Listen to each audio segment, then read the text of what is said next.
Hello दोस्तों, तो स्वागत है आपका मेरे चैनल रावत एक्सप्लेनेशन में। और आज मैं आपको जो मूवी एक्सप्लेन करने जा रही हूँ उसका नाम है डोंट मूव। और ये एक ऐसे आदमी के बारे में है जो खुद को ही भगवान समझने लगता है। तो चलो बिना देरी के कहानी शुरू करते हैं। कहानी की शुरुआत में हमें एक औरत को दिखाया जाता है जिसका नाम आयरिस होता है। वो घने जंगलों से होते हुए एक ऊंची पहाड़ी में पहुंचती है, जहाँ पर वो अपने छोटे बच्चे की तस्वीर को एक पेड़ के नीचे रख देती है और साथ ही उसके कुछ पसंदीदा खिलौने भी। उसके बाद वो जाकर एक ऊंची पहाड़ी पर खड़ी हो जाती है और सुसाइड करने की कोशिश करती है, लेकिन तभी वहाँ पर रिचर्ड नाम का एक आदमी आ जाता है, जिसे देखकर वो रुक जाती है। रिचर्ड समझ जाता है कि वो आत्महत्या करने की कोशिश कर रही है, इसलिए वो उसे अपने बारे में बताने लगता है और अपने लाइफ के बुरे वक्त के बारे में बात करने लगता है। जिसके बाद आयरिस भी उसे अपना नाम बताती है और फिर रिचर्ड को बताती है कि कुछ दिन पहले वो अपनी फैमिली के साथ इस पहाड़ी पर आई थी, लेकिन दोनों पति पत्नी का ध्यान भटक जाने की वजह से उनका बेटा इस पहाड़ी से नीचे गिर गया और वो इस दुख को बिल्कुल भी झेल नहीं पा रही थी, इसलिए वो मरना चाहती थी। लेकिन रिचर्ड के दुख भरे किस्से सुनकर आयरिस का मूड चेंज हो जाता है और थोड़ी देर में रिचर्ड वहाँ से चला जाता है और उसके पीछे पीछे आयरिस भी चली जाती है। उसके बाद दोनों साथ में बातें करते हुए अपनी अपनी कार तक पहुँचते हैं। आयरिस अपनी कार के डोर को पूरी तरह खोल नहीं पाती क्योंकि रिचर्ड ने अपनी कार उसके जस्ट बगल में ही पार्क की होती है। तभी फिर रिचर्ड भी अपनी कार से बाहर निकलता है और ताजुब की बात ये होती है कि वो अपने हाथ में छाता लेके बाहर आता है और उस छाता से आयरिस को झटका लगा देता है, जिससे वो बेहोश हो जाती है और फिर उससे बात कर अपनी कार में अपने साथ ले जाने लगता है। आयरिस को जब होश आता है तो बहुत ज्यादा डर जाती है और खुद को खोलने की कोशिश करने लगती है, लेकिन तभी रिचर्ड उससे कहता है कि तुम कुछ भी नहीं कर पाओगी। वो रिचर्ड से कहती है प्लीज मुझे छोड़ दो, मेरे हस्बैंड मुझे ढूंढ रहे होंगे। पर रिचर्ड उससे कहता है कि मेरी फैमिली है, बच्चे हैं, मुझे जाने दो। ये सब तो हर कोई कहता है, जिससे हमें एक चीज पता चलती है कि रिचर्ड पहले भी ऐसे कई लड़कियों को अगवा कर चुका है और उन लोगों को ठिकाने लगा चुका है। इसीलिए फिर आयरिस बड़ी ही चालाकी से अपने जेब से चाकू निकालती है और अपने हाथ को उनसे खोलने लगती है और साथ ही रिचर्ड को बातों में घुमाने लगती है और फिर थोड़ी देर में एकदम से रिचर्ड पर चाकू से हमला कर देती है, जिससे उनकी कार एक पेड़ में जाकर टकरा जाती है और दोनों कार से बाहर निकल जाते हैं। आयरिस अपने पैरों में भी बंधे बेल्ट को काट देती है और हेल्प लिए जोर जोर से चिल्लाने लगती है, लेकिन रिचर्ड उससे कहता है कि तुम्हारे चिल्लाने का कोई भी फायदा नहीं होगा क्योंकि उसने उसे एक ऐसा इंजेक्शन दिया होता है जिससे 20 मिनट बाद वो पैरालाइज हो जाएगी। लेकिन फिर भी आयरिस वहाँ से भागने लगती है और थोड़ी देर में उसके पैर काम करना बंद हो जाते हैं, लेकिन फिर भी वो पूरी कोशिश करती है और एक नदी में कूद जाती है। रिचर्ड उसे देख लेता है और आयरिस की तरफ आने लगता है, लेकिन तब तक काफी लेट हो जाती है। आयरिस अब बड़ी मुश्किल से नदी में बहते हुए काफी दूर तक आने के बाद एक पेड़ को पकड़कर नदी के पार आ जाती है और अब तो उसका शरीर पूरी तरह काम करना बंद कर देता है। ना ही अब वो बोल सकती थी और ना ही कुछ कर सकती थी। उसके बाद हम देखते हैं कि वहाँ पर एक विलियम नाम का बूढ़ा आदमी आ जाता है। वो आयरिस को इस तरह से देख उससे बातें करने लगता है, पर आयरिस कुछ भी उसका रिप्लाई नहीं कर पाती। वो समझ जाता है कि इस लेडी के साथ कुछ तो गड़बड़ है। वो उससे इशारों में बातें करने लगता है, जिस पर आयरिस अपने आंखें झपकाते हुए उससे इशारों में बात करती है। जिसके बाद बूढ़ा आदमी आयरिस को एक ट्रॉली में रखकर अपने साथ अपने घर ले जाता है। वो उसकी मदद के लिए पुलिस को बुला ही रहा होता है कि कोई डोर नॉक करने लगता है।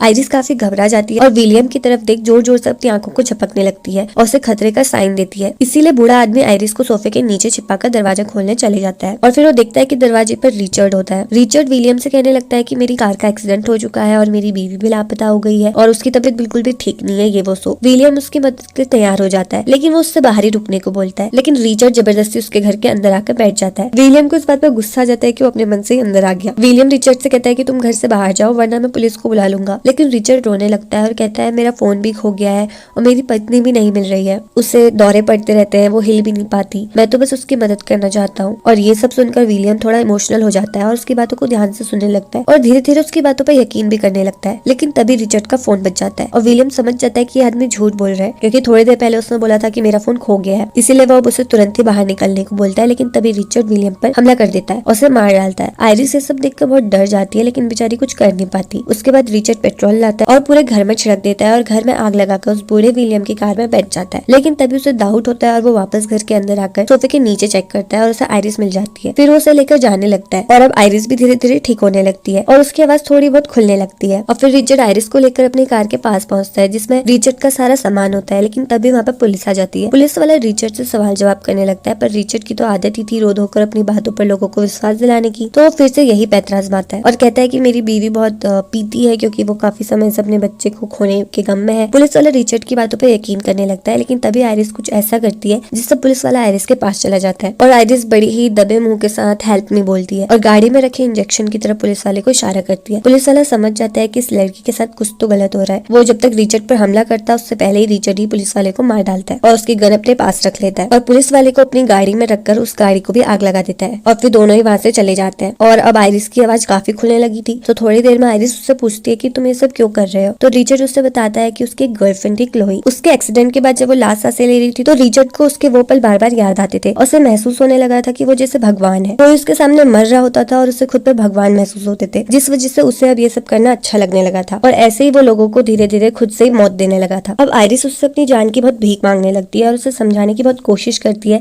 कि ये सब गलत है और एक दिन तुम पकड़े जाओगे, लेकिन वो उसकी एक भी नहीं सुनता और सीधे उसे लेकर मेन जगह पर पहुंच जाता है। लेकिन तभी आयरिस उसके पैर पर एक इंजेक्शन डाल देती है जो कि उसने पहले ही चुरा लिया था, पर उसे इंजेक्ट नहीं कर पाती क्योंकि अब भी उसका शरीर पूरी तरह हील नहीं हुआ था। और अब आयरिस बहुत ज्यादा घबराने लगती है और रिचर्ड से कहती है कि तुम ऐसा क्यों कर रहे हो, मैं तो पहले से ही मरने जा रही थी, तो तुमने मुझे रोका ही क्यों। लेकिन रिचर्ड उससे इस सवाल पे कहता है कि क्योंकि मैंने तुम्हारी किस्मत लिखी है और ये सब तुम्हारी किस्मत में था। जिसके बाद रिचर्ड फिर कार से बाहर निकलता है और गाड़ी की डिग्गी से चाकू निकालकर अपनी कमर में डाल देता है और फिर आयरिस को घसीटते हुए एक बोट पर बैठा देता है। और जैसे ही वो लोग बीच नदी में पहुंचते हैं तो आयरिस की नजर बस रिचर्ड की कमर पर रखे चाकू पर होती है। वो रिचर्ड से कहती है कि मेरे जेब से मेरे बच्चे की नाव वाला टॉय निकाल दो। रिचर्ड को पहले थोड़ा शक तो होता है, लेकिन आयरिस को रोता देख उसे थोड़ी दया आ जाती है और वो उसकी जेब से टॉय निकालने लगता है और इतने में ही आयरिस उसके कमर से चाकू निकालकर उसके जबड़े में खूब डालती है। रिचर्ड तड़पता हुआ अपने कमर से गन निकालता है, लेकिन आयरिस बोट को डिसबैलेंस करने लगती है जिससे रिचर्ड नदी में गिर जाता है और उसकी गन बोट में ही गिर जाती है और फिर खुद को घसीटते हुए गन को उठा लेती है और इतने में ही रिचर्ड वापस से बोट में चढ़ने लगता है और आयरिस उसे गोली मार डालती है जिससे रिचर्ड तो नदी पर गिर जाता है पर कुछ गोली बोट पर भी लग जाती है, जिसके बाद बोट पानी से भरने लगता है और आयरिस डूबने लगती है। लेकिन उसका शरीर लगभग हील हो चुका था, इसीलिए वो तैरकर नदी के पार आ जाती है। तभी वो थोड़ा दूर पर देखती है कि रिचर्ड गोली लगने के बाद भी नदी के पार आ गया है, इसीलिए वो उसके पास जाती है और उससे थैंक यू बोलती है। और थैंक यू बोलने का रीजन ये होता है क्योंकि उसके वजह से वो उसकी लाइफ की हर एक पल की वैल्यू समझ पाई थी और फिर वो उसे ऐसे ही तड़पता छोड़ वहां से चली जाती है और यहीं पर ये मूवी खत्म हो जाती है।